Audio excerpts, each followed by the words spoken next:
Barbara Brown, and I'd like to talk to you a little bit today about the Lawrence History Center. A lot of people that live in this city have no idea that the History Center exists or what does it mean. One of the reasons is that the population in Lawrence changes so frequently because we are an immigrant city. 31 years ago, there was a woman who immigrated here from Germany, and her name was Eartha Dengler. And actually, I'd like to change that story a little bit too. When she actually came, her name was Ertmut Dengler.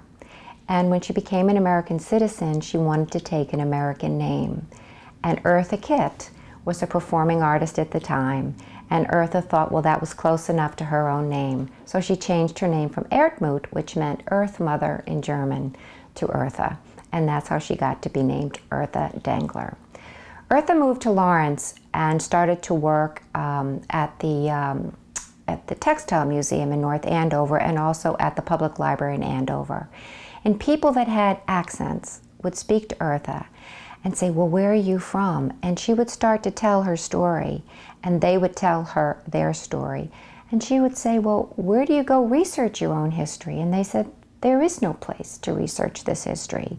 And Eartha got it in her mind that perhaps Lawrence's history was worth saving. So 31 years ago, Eartha incorporated what was then called the Immigrant City Archives. The first collection that Eartha took into this was from the International Institute and the YWCA. The International Institute still exists today. It's over at the corner of Haverhill and Amesbury Street. And it was an institution that was an offshoot of the YWCA, which is the Young Women's Christian Association. And it helped immigrant women and working class women with child care, education, technical training. There are photographs and documents and stories of where these immigrants came from. And that's what the collection started with. The first place that Eartha had the History Center was located at the YWCA headquarters. As the collection grew and more people donated items to her, she then needed more space. And so the city gave her space at the South Branch of the Lawrence Public Library, and the collection moved there. In the early 90s, late 1980s, Eartha was very aware that this complex, which is the Essex Company headquarters, was on the market. And she thought, what a fitting place to have the history of Lawrence, Massachusetts, in the headquarters of the company that starts this city. So with some wonderful friends and wonderful donors, including Chet Seidel, the Stevens Foundation, the Rogers Family Foundation, which is the foundation from the Eagle Tribune, and many other supporters, they were able to acquire this complex. So when Eartha was working with the immigrants at the Y and at the International Institute, one of the first things that she started to develop on her own was an oral history collection. She hired a woman named Mary Armitage, whose husband was a surgeon here in Lawrence, and Mary was born and raised in Lawrence.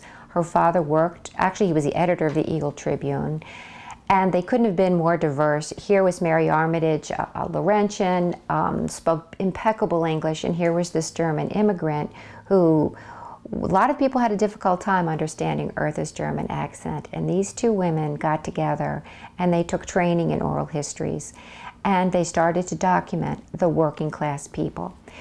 When we study history today, we often read about who the founders, the great white fathers and mothers were of this country. But Eartha and Mary understood. I think Mary, from her experience with her father being on the newspaper, running daily news stories, and Eartha listening to these other immigrants and knowing that there was no place for their voices to be heard, they started an oral history collection. To this day, we now have over 800 oral histories of Lawrence residents that have worked and lived and moved through the city. And they cover every aspect of the collection, every aspect of living in the city, from churches to schools, public, private, every ethnic group, what factory work was like. It's an extraordinary collection that really gives you the personal sense of daily life in this city. Now, it was kind of a change when they came to move into the Essex Company headquarters. And a little later on, I'll talk more about the Essex Company. But the Essex Company headquarters house all the records of the Essex Company when they bought the land from Andover Methuen to develop the city of Lawrence, all the financial records and deeds of the land transfers as they acquired those records, as well as the engineering records to develop the dam and the canal. When they left this complex, they left all of those records. What a perfect place to have the Lawrence History Center. Within this complex, we have the main office building where we're seated right now. And in the main office building, we have two major vaults. We have one vault that houses all the financial records, including the deeds, the property transfers, and all the water tax records. On the second floor is where all the engineers worked to develop this city. There's a major vault up there that describes every bridge, canal, all the penstocks and raceways of every of the early mills that are in this city. And today, as researchers come in, as developers come in, it's very necessary for them to see what is the infrastructure of these buildings. And we have to remember that these records are all hand-drawn with pen and ink. There was no computer assisted design systems. There were no calculators. And to look at these records today just shows you how brilliant these people were.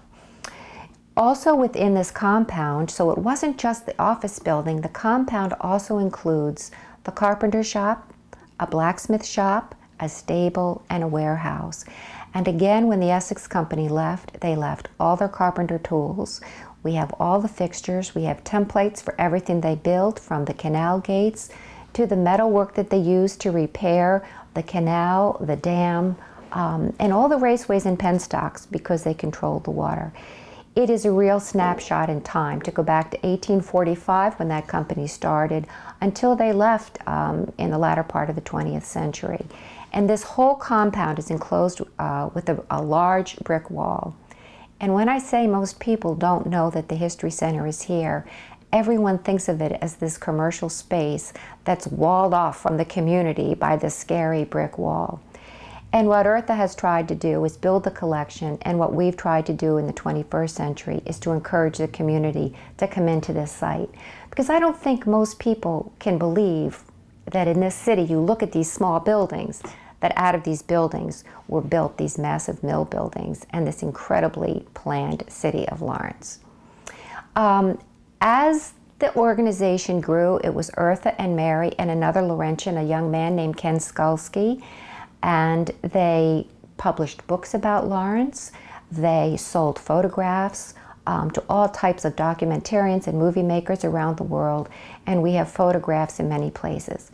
But still the challenge was, how do we connect with the community that's here in Lawrence? This is this city's history. And again, one of the problems is that the population changes. It is an immigrant city and people move in and move out. So how do we connect what's happening in the past to the people that live here today? The story is very similar. People come here, as we know from this collection, because their country's either poor or there's political strife.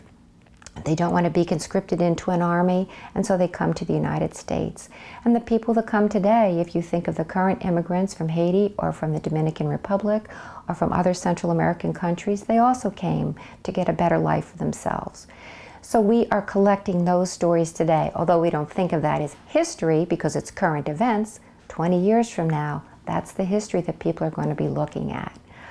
How do we get these interviews? Well, there's a number of ways. We have the oral historians will pick up the phone, they'll make a list and say, we should have this person's story. Why did they move their store onto Essex Street? Or how did they get into the newspaper business? Or why did you work for the Essex Company? And then it became, well, why did you come to America? And what was life like working for the American Woolen Company? What was life like if you were a presser at Greco Brothers? And all of a sudden it became, people wanted to talk about their stories. And I want to tell you one example that happened recently. Greco Brothers, which is also known as Southwick, was relocating to Haverhill. And we wanted to document that last group of employees before they left the city of Lawrence. And their answer to our request was a common answer to many of our requests. Why would you want to know my story? Who would care about what I have to say? I'm nobody. My life is unimportant. And we say, no, no, no, you are the story of American history. America was made by working class people. That's the story that we need to collect and document. And we need to show that what we have today in Lawrence was made by people like you. So we went over to the factory and we set up interviews from all aspects of the factory life. And once they started to talk, we couldn't stop them. And when they were done, they said they had never felt so respected for the labor that they had done. And I think that's what the History Center, formerly called the Immigrant City Archives, we changed our name when we moved to Essex Street because we now encompassed this compound of buildings, and so it became the Lawrence History Center Immigrant City Archives. But it is collecting the stories of the people that work and live here. Why do you come to Lawrence? How do you make it in Lawrence? What works and what doesn't work in this city? Also included in our collection are over 10,000 photographs of working class and other people in this community. We also have unbelievable collections from the International Institute, from the YWCA. We have the Essex Company collection, which is second to none. One of the most extraordinary collections that we've just cataloged recently is the history of urban redevelopment in this city. If you think about the Essex Company building the city of Lawrence in the 1840s, let's think about urban renewal as redeveloping the city in the 20th century. And in that collection, we have a photograph of every single property that was affected by that process. It was a 20-year process. We have an appraisal of every process. We know every name of every person that lived in those buildings. We know how old they were. We know where they worked. We also know where they left, when they left the city, where they went. We know what they got paid for their house. It's an incredible snapshot of what the history is in industrial mill cities when the mills leave the city. It's a controversial subject to talk about urban redevelopment. Some people thought it was a great thing, some people thought it was a terrible thing, but it certainly sheds a spotlight on a city and on an industry that's unable to change with the times. After Second World War, the mills were virtually shut down in Lawrence. There were no jobs. There certainly were jobs, but the factory jobs were gone. They had moved down south. So that's a very significant collection to look at 20th century history here in Lawrence, and then what happened, and as we move forward, what redevelopment took place, what worked, what didn't work. Today, we're working with MIT at Lawrence, which is the urban planning department. We're also working with a student from Harvard Law School and another doctoral student from BC, and they're all looking at this process. What happened as a result of urban renewal? What happened with this beautiful plan that Charles Starrow had in 1845? Why did it fail? Why didn't urban renewal succeed in redeveloping the city? And they're looking to take some of those mistakes and some of those successes and work with Lawrence in the 21st century.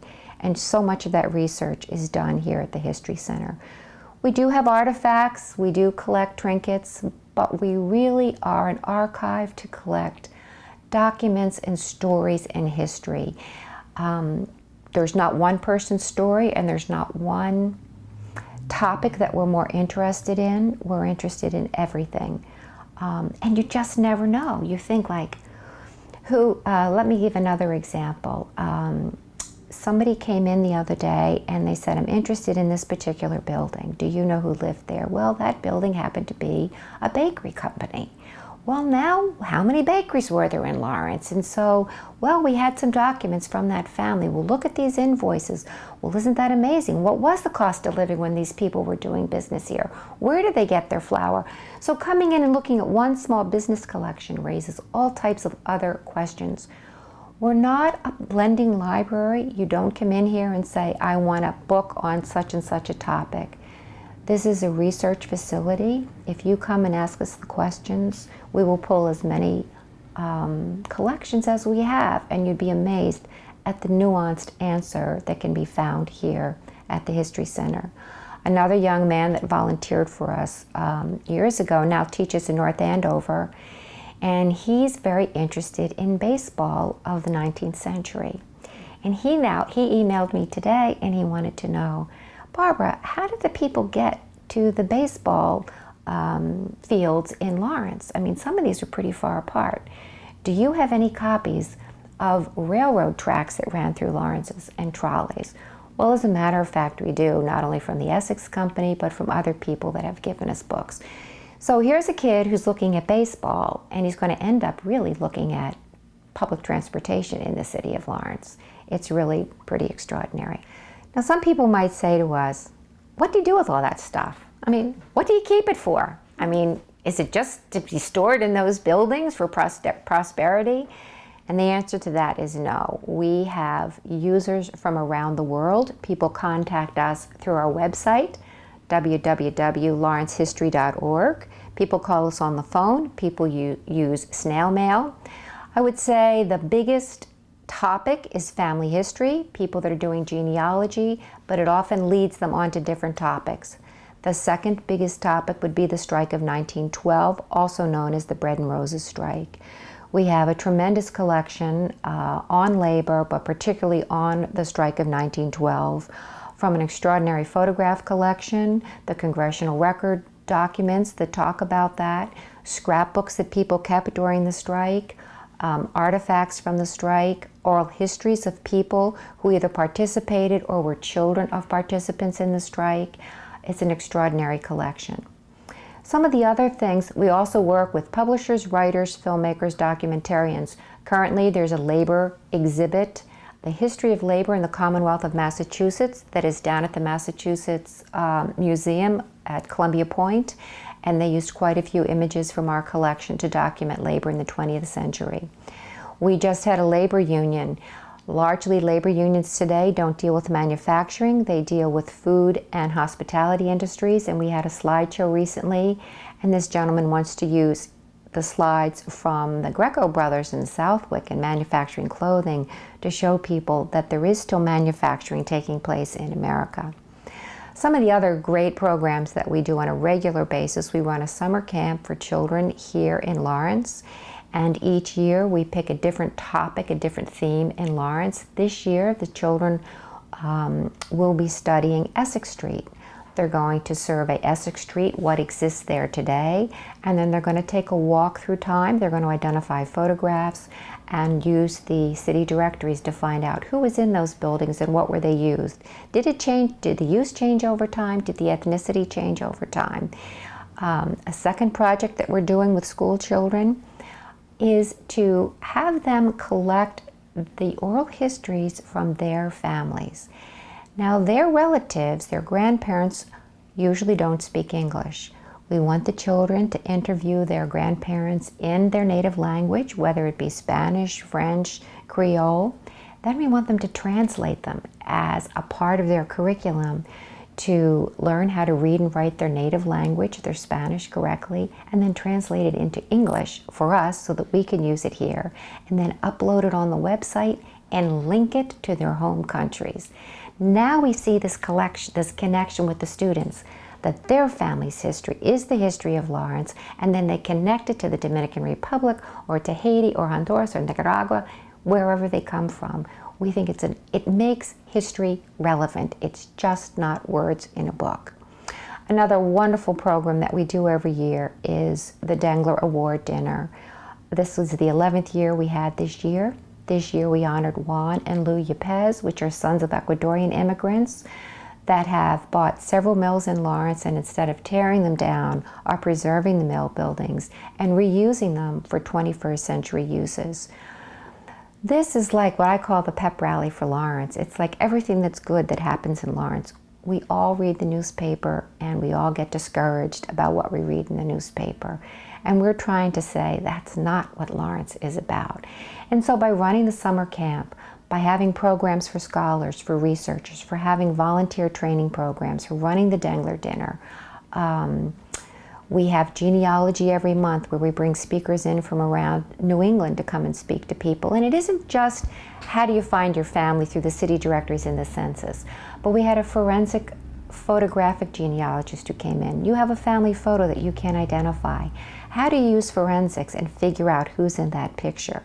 On June 20th of this summer, we're having another person come in. It's going to do the same thing with housing. If you have a family picture and you have no date, how can you look at your house and your architectural details and the plantings that are outside and the cars in the street and figure out where and when in what neighborhood? So these are programs that we put on to show people how to access their history and also help them access what we have here at the History Center. The work that we do here, we depend greatly on our volunteer staff, which is extraordinary, and we wouldn't be able to do half of what we do without the volunteers here at the History Center. We provide training for our staff. We have 2 full-time employees, myself and my assistant.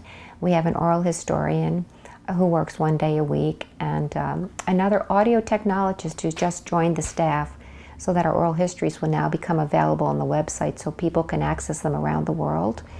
That's really the paid staff, and then we just have volunteers that come in on a regular basis. Some come as often as 3 days a week to help us get the work done and to help us assist all the researchers. We average 100 walk-ins a month, people that don't call ahead. They just come in the door and they want to know what's here, what's in this building. We hold events in our courtyard. We've rehabbed our courtyard. We've painted a mural of Lawrence in the late 19th century when Essex Street was two-way, which just went two-way last summer. We encourage people to come in. We have permanent interpretive panels in the courtyard, so that if you feel uncomfortable coming into this big brick building, you can walk in the courtyard. There's picnic benches. You can sit down, have lunch, take a look at the pictures in the courtyard. And please feel free to come into the History Center. There's nothing we like better than to talk about Lawrence history, that's for sure. And I guess the question is, how do we find the Lawrence History Center? Well, first of all, the physical location is at the corner of Union and Essex Street. It's number 6 Essex Street. For those of you that may have worked or shopped at Ralph Polo in the old Everett Mill building or worshiped at Holy Rosary Church, we are right across the street from those 2 mill buildings. We have, that church and that mill building. We have off-street parking in our courtyard. There's large double wooden gates. When you come to visit the center, please feel free to park off Essex Street in the courtyard. Our phone number is 978-686-9230. We do ask that you call and make an appointment and let us know that you're coming. We have an awful lot of material here and not always a large number of staff people to help you, and we really want to be able to help you find what you're looking for. Our website is www.lawrencehistory.org, and if you want to reach the director or Amita, it would just be director@lawrencehistory.org, Amita@lawrencehistory.org, Barbara@lawrencehistory.org. It's really very simple to find. We do encourage people to send their questions, send photographs, anything that they have. We do research for people. But I do want to say we are a private, nonprofit organization.